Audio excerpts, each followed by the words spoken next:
என்ன இது? நம்ம வீடு தானா? இல்லை நம்ம எங்கேயும் மாறி வந்துட்டோமா? நம்ம வீடு தான். ஆனால் நைட்டு தூங்கும்போது எப்பவும் போல தானே இருந்துச்சு. இப்போ என்ன ஏதோ ஃபங்க்ஷன் மாதிரி டெக்கரேட் பண்ணி வச்சுருக்காங்க. எப்போ நடந்துச்சு இதெல்லாம்? நம்ம வீட்டில் இப்போ என்ன ஃபங்க்ஷன் நடக்க போகுது? தொட்டில்லாம் வேற இருக்கு. என்னன்னு தெரியலையே. நம்மக்கிட்ட ஒரு வார்த்தை கூட சொல்லலை. ஏய், இங்கே வாடி. சொல்லுங்கம்மா, எதுவும் வேணுமா? குடிக்க ஏதாச்சும் எடுத்துகிட்டு வரட்டுமா? டீ போட்டு எடுத்துகிட்டு வரட்டுமா? அதெல்லாம் அப்புறம் குடிச்சுக்கிறேன். இங்கெல்லாம் என்ன பூ வச்சுலாம் அலங்காரம்லாம் பண்ணியிருக்கு? என்னடி விஷயம் இன்னைக்கு? அது அம்மா உங்ககிட்ட யாரும் சொல்ல வேணான்னு சொன்னாங்க. என்கிட்ட சொல்ல வேணான்னு சொன்னாங்களா? சொல்லு முதல்ல. இந்த வீட்டை நீ வேலை தானே பார்க்குற. நானும் இந்த வீட்டு முதலாளி அம்மா தான். நான் கேட்டால் நீ சொல்லணும். இது முதலாளி அம்மானு இதுவே தான் சொல்லிக்கிட்டு தெரியுது. ஆனால் இந்த வீட்டில் இதை ஒரு பொருட்டாவே யாரும் மதிக்க மாட்டேங்கிறாங்க. இப்போ கூட ஃபங்க்ஷன் நடக்க போகுது, அது கூட தெரியல. ஆனால் முதலாளி அம்மாவான். நான் நம்புவேனா? என்னடி ஏதோ முணுமுணுன்னு பேசுகிற மாதிரி இருக்கு. உனக்கும் என்னை பார்த்தா தென்னாவட்டா போச்சா? இந்த வீட்டில் நீ ஒழுங்கா வேலை பார்க்கணுமா இல்லையா? அச்சோ அம்மா, நான் சொல்லிடுறேம்மா. ஈவினிங் பாப்பாவுக்கு பேர் வைக்க போகிறாங்களாம். அதனால தான் இப்படி பண்ணி வச்சுருக்காங்க. உங்களுக்கு தெரியாதா? என்னை யாருக்கிட்டையும் சொல்ல வேணான்னு சொன்னாங்க. அதான் நான் உங்ககிட்ட சொல்லலை. ஓ, இது வேற நடக்குதா? என்னடா காலைல எஞ்சோன்னே வீடெல்லாம் பூ போட்டு அழகா இருக்கே அப்படின்னு பார்த்தேன். இப்போ தானே தெரியுது. என்கிட்ட கூட ஒரு வார்த்தை சொல்லலை. ஒருவேளை யாருக்கிட்டையுமே சொல்லலை. சர்ப்ரைஸாக இருக்குமோ? இருக்கும். இந்த வீட்டில் பெரிய மனுஷனா, அத்தைக்கு அப்புறம் நான் தானே எல்லாமே. என்கிட்ட சொல்லாமல் பேர் வைப்பாங்களா? அதெல்லாம் இருக்காது. சர்ப்ரைஸ் பண்ணுறதுக்காக தான் இவகிட்ட கூட யாருக்கிட்டையும் சொல்ல வேணான்னு சொல்லியிருப்பாங்க. சர்ப்ரைஸ்னா ஒருவேளை என் பேர் எதுவும் வைக்க போகிறாங்களோ? இல்லை என்னோட அம்மா எனக்கு ரொம்ப பிடிக்குமே, அவங்க பேர் எதுவும் வைக்க போகிறாங்களோ? இருக்கும். அதுக்கு தான் சர்ப்ரைஸ் பண்ண இப்படி பண்ணிட்டு இருக்காங்க. என்னம்மா ஏதோ தனியாக பேசிக்கிட்டே இருக்க? அது ஒன்றும் இல்லடி. இன்னைக்கு நம்ம வீட்டில் ஃபங்க்ஷன் இருக்குது தெரியுமா? உனக்கெல்லாம் தெரியாதுடி, எனக்கு தான் தெரியும். என் பேத்திக்கு பேர் வைக்க போகிறாங்களாம். அதுவும் என்னோட பேரா இல்லை எங்கள் அம்மாவோட பேரான்னு தெரில. அதனால் சர்ப்ரைஸ் பண்ணுறதுக்காக என்கிட்டே சொல்லலை. பார்த்தியா? உனக்கும் தெரியாதுல ஸ்வேதா, தெரிஞ்சுக்க. இல்லையம்மா, எனக்கு தெரியுமே. அண்ணனும் அண்ணியும் நேற்று என்கிட்ட சொல்லிட்டாங்களே. பாட்டியும் சொன்னாங்க. எல்லா ஜாமானும் நான் தான் வாங்கிட்டு வந்தேன். எனக்கு தெரியாதுன்னு சொல்கிறேன். உனக்கு தெரியாதோம்மா? அப்போ எல்லாருக்கும் தெரியும், எனக்கு மட்டும்தான் தெரியாதா ஸ்வேதா? இருக்கும். என்னோட பேர் வைக்க போகிறனால எனக்கு தெரிய வேணான்னு மறைச்சிருப்பாங்க. பரவாயில்ல. என்ன தான் என் பிள்ளை என் மேலே வெறுப்பாக இருந்தாலும் என் பேரை தான் வைப்பேன். இல்லைன்னா என்னோட அம்மா பேரை தான் வைப்பேன். நீ வேணா பாருவே. அது தெரியலம்மா. ஆனால் அங்கே பேர் வைக்கிறதுக்கு அண்ணனுக்கும் அன்னிக்கும் பஞ்சாயத்து. அண்ணி ஏதோ பேர் யோசிச்சு வச்சுருக்காங்களாம். ஆனால் அண்ணே நீ சொல்கிற பேரெல்லாம் நான் வைக்க மாட்டேன், நான் ஏற்கனவே ஒரு பேரை யோசிச்சு வச்சுட்டேன் அப்படின்னு சண்டை போட்டுட்டு கிடந்தாங்க. அதோட நானும் வந்துட்டேன். என்ன பேர் வைக்கிறாங்கன்னு எனக்கும் தெரியலம்மா. பாத்தியா ஸ்வேதா, நான் சொன்னேன்ல, என் பிள்ளை என் மேலே என்ன தான் கோவமாக இருந்தாலும் என்னையை விட்டு கொடுக்க மாட்டேன்டி. கண்டிப்பாக என்னோட அம்மா பேர் இல்லைன்னா என்னோட பேர் கூட வச்சு ஆசையாக அவள் பிள்ளைய கொஞ்சம் வேண்டி பாருவே. நீ வேணா. ஏன்னா கார்த்திக்கு என்னை ரொம்ப பிடிக்கும். ஏதோ சின்ன சின்ன தப்பு பண்ணியிருக்கேன், அதெல்லாம் அவன் மனசில் வச்சுப்பானா? நீ ஏன் அப்படி நினச்சிக்க வேண்டியதான். எனக்கு என்னமோ அப்படி தோணலை. நீ விடுறி, உனக்கு தான் என் மேலே பாசம் இல்லை. அண்ணின்னு அவள் பின்னாடியே தெரியுற. ஆனால் என் புள்ள அப்படி இல்லை. பார்த்தியா, பேர் வைக்கிற விஷயத்தில் எப்படி பொண்டாட்டியோட சண்டை போடுறேன்னு. கண்டிப்பாக எனக்கு பிடிச்ச பேர் தான். நீ வேணா பாரேன். சரிம்மா, பார்க்கலாம். என் புள்ள என்னை வெறுக்கிறேன்னு நினச்சேன். இப்போ தானே தெரியுது மனசளவில் என் புள்ள மனசில் நான் எந்த அளவுக்கு இருக்கேன்னு. ஆனால் அந்த சாதனை பார்க்குற வேலை பேரை வைக்க விடாமல் எப்படிலாம் பண்ணுறதுக்கு தெரியுறா. இந்த விஷயத்தில் கார்த்தி ஒன்றுமே பண்ண முடியாது. கண்டிப்பாக என் பேரோ என்னோட அம்மா பேரோ ரெண்டில் ஒன்று தான் வைப்பேன். எனக்கு நல்லா தெரிஞ்சு போச்சு. இன்னைக்கு ஈவினிங் நல்லா ரெடி ஆகிட்டு வரணும். நம்ம பிடிச்ச பேர் வைக்கும்போது நமக்கு எவ்வளோ சந்தோஷமாக இருக்கும். ஆனால் என்ன, என்கிட்ட சொல்லியிருந்தா சந்தோஷப்பட்டிருப்பேன். இருந்தாலும் சர்ப்ரைஸ் கொடுக்குறதும் நல்லா தானே இருக்கும். நம்ம பிள்ளைங்க நமக்கு சர்ப்ரைஸ் கொடுத்தா எப்படி இருக்கும்? சூப்பராக இருக்குல்ல. இப்போவே எனக்கு ஆனந்தமாக இருக்கே. எப்படா சாயங்காலம் ஆகுன்னு இருக்குது. என்னடி சுற்றி பார்க்குறேன், என்ன பண்ணலாம் இந்த விஷயத்தில் அப்படின்னு ஏதாச்சும் நோண்டிக்கிட்டு இருக்கியா? நீ ஏதாச்சும் பண்ணுவேன் தானே, உங்ககிட்ட யாருமே சொல்லாமல் இருக்கும். அப்படி இருந்தும் ஆராய்ஞ்சிக்கிட்டு இருக்க. நான் எதுக்கு இந்த ஃபங்க்ஷனுக்கு எடுக்க போகிறேன்? அப்படிலாம் ஒன்றும் பண்ணலை. எனக்கு பிடிச்ச பேரை வைக்க போகிறாங்க, நான் கெடுப்பேனா? நானே சந்தோஷமாக இருக்கேன். நீங்கள் வேற. இவளுக்கு பிடிச்ச பேரை வைக்க போறாங்களா? என்ன இவ புதுசா ஏதோ கதை விட்டுட்டு போறா, நினப்புதேன் பொழப்ப கெடுக்கும். இருந்தாலும் இவ திருந்த மாட்டிக்கிறாளே.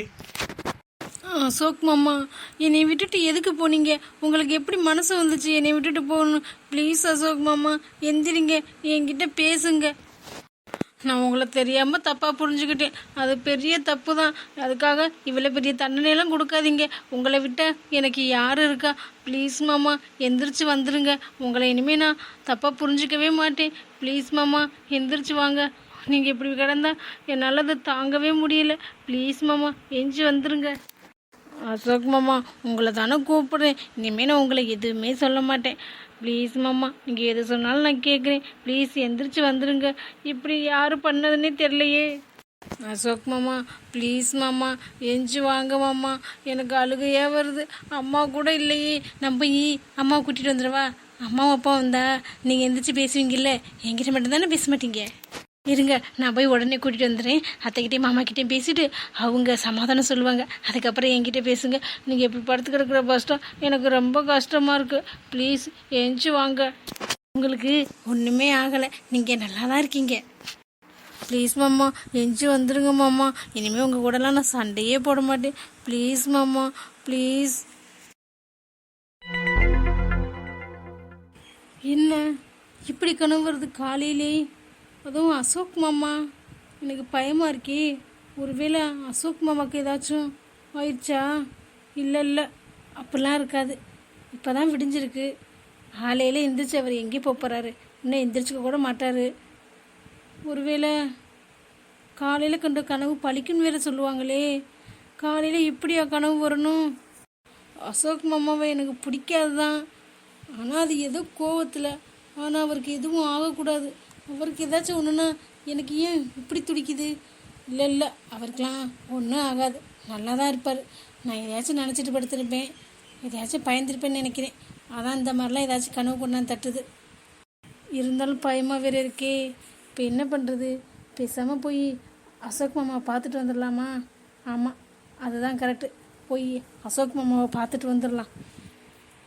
காலையில் வர கனவு பழிக்கணும் சொல்லுவாங்க. அது மட்டும் பழிக்கக்கூடாது. இப்படிப்பட்ட கனவாக வரணும். இந்த மாதிரி கனவுலாம் எனக்கு வாழ்க்கையில் வந்ததே இல்லையே. புதுசாக இப்படி வருது. முதல்ல போய் அசோக் மாமாவை பார்த்துட்டு வந்துடுவோம். அவரை பார்த்தா தான் எனக்கு நிம்மதியாக இருக்கும். போய் பார்த்து எங்கேயும் வெளியில் போகாதீங்க, இன்றைக்கி ஒரு நாள் வீட்டிலே இருங்கன்னு சொல்லிட்டு வரணும். அப்போ தான் என் மனசாரும். என்னக்கா நீ இங்கே நிற்கிறியா? உன்னை எங்கெல்லாம் தேடிட்டு வரேன். ஆமாடா, மனசு கொஞ்சம் ரிலாக்ஸாக இருக்க மாதிரி வந்துச்சு. நம்ம நினச்சதெல்லாம் நடக்க போதில்லை, அந்த மாதிரி ரொம்ப சந்தோஷமாக இருந்துச்சா. அதனால தான் இப்படியே காற்று வாங்கிட்டு போகலான்னு வந்து. ஆமாம், நீ எதுக்குடா நேற்று என்ன எதுவும் பிரச்சனையா? எல்லாம் கரெக்டாக தானே போய்கிட்டு இருக்கு. அவள் யாருக்கிட்டையும் மாட்ட மாட்டாள்ல? கரெக்டாக விசாரிச்சு தானே அனுப்பிச்சி வச்ச? அதெல்லாம் நல்லா விசாரிச்சுதாக்கா அனுப்பிச்சி வச்சேன். ஆனால் அவங்க கஷ்டப்படுவாங்க நம்ம நினச்சிக்கிட்டு இருந்தா அவங்க ரொம்ப சந்தோஷமா இருக்காங்க போலயே. இன்னைக்கு அவங்க குழந்தைக்கு பேர் வைக்கிற ஃபங்க்ஷனா.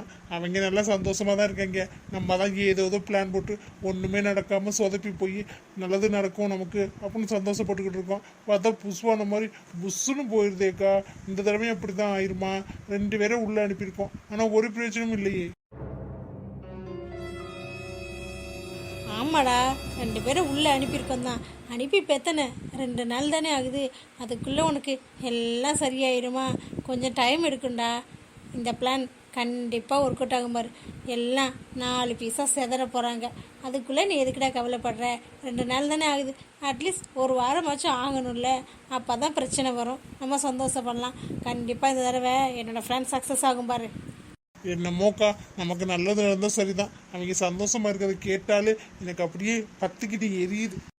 உன்னை விட எனக்கு தாண்டா ரொம்ப இதாக இருக்குது. அதெல்லாம் வெளியில் காட்டிக்காமல் உள்ளுக்குள்ளே வச்சுக்கிட்டு வெளியில் நல்லா இருக்க மாதிரி நடிச்சுக்கிட்டு இருக்கேன்டா. உன்னை விட எனக்கு தாண்டா அப்படியே வேகமாக இருக்குது. அவங்க குடும்பத்தை நாசமாக்கணும், சந்தோஷமாகவே இருக்க விடக்கூடாது அப்படின்னு. ஆனால் என்ன, எல்லாத்தையும் வெளியிலேயே சொல்லிக்கிட்டு தெரிய முடியாதுல்ல.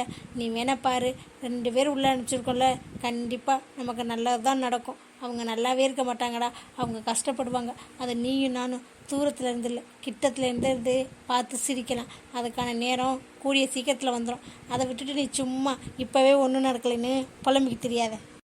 என்னமோ சொல்கிற, நான் உன்னையே தான் நம்பியிருக்கேன். எதுவும் நடக்கலைன்னு பார்த்துக்கவே, அப்புறம் அக்கான்னு கூட பார்க்க மாட்டேன். சந்தோஷ், நான் தான் சொல்கிறேன்ல, இந்த தடவை கண்டிப்பாக நடக்கும். ஏன்னா நம்மளோட பிளான் அப்படி. நீ போய் ரெஸ்ட் எடு, இல்லைன்னா பசங்களோட போய் ஊர் சுற்று. எல்லாத்தையும் அக்கா பார்த்துக்கிறேன். அதான் அக்கா இருக்கல்ல, அக்கா இருக்கும்போது உனக்கு என்னடா கவலை? சரிக்கா, நீ இருக்க தைரியத்தில் தான் போகிறேன். எல்லாம் நமக்கு சாதகமாக நடந்துரும்ல. கண்டிப்பாக நடக்கும்டா, நீ ஒன்றும் ஃபீல் பண்ணாத. போ, இந்த தடவை நம்ம பிளான் மிஸ்ஸே ஆகாது. எப்படி அந்த சாதனாவும் ஸ்வேதாவும் என்கிட்டேருந்து தப்பிக்கிறாங்கன்னு பார்க்குறேன்.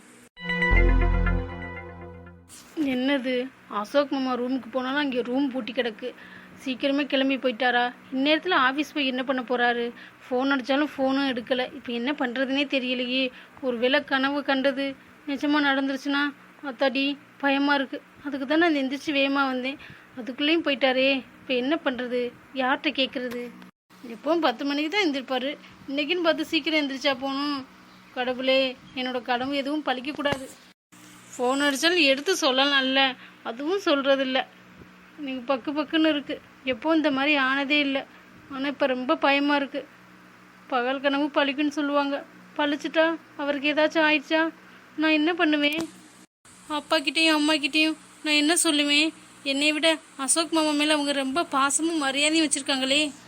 இல்லை, அசோக் மாமாவுக்கு ஒன்றும் ஆகாது. நான் கும்பிட்ற கடவுள் கைவிட மாட்டார். முதல்ல அசோக் மாமா எங்கன்னு பார்ப்போம். எல்லோரும் நம்ம நேராக ஆஃபீஸ்க்கு போயிடுவோம். ஆமாம், அம்மாக்கிட்டேயும் அப்பாக்கிட்டேயும் இப்போதைக்கு கனவை பற்றி சொல்லக்கூடாது. சொன்னால் பயந்துருவாங்க. நம்ம போய் அசோக் மாமா ஃபஸ்ட்டு பார்த்துட்டு அதுக்கப்புறம் எதாக இருந்தாலும் சொல்லிக்கலாம். ஆனால் அவரை எங்கே போய் தேடுறது? கண்டிப்பாக ஆஃபீஸ் தான் போயிருப்பார். ஆஃபீஸ் அட்ரஸ் கொஞ்சம் ஞாபகம் இருக்குது, ஆனால் மறந்துருச்சே.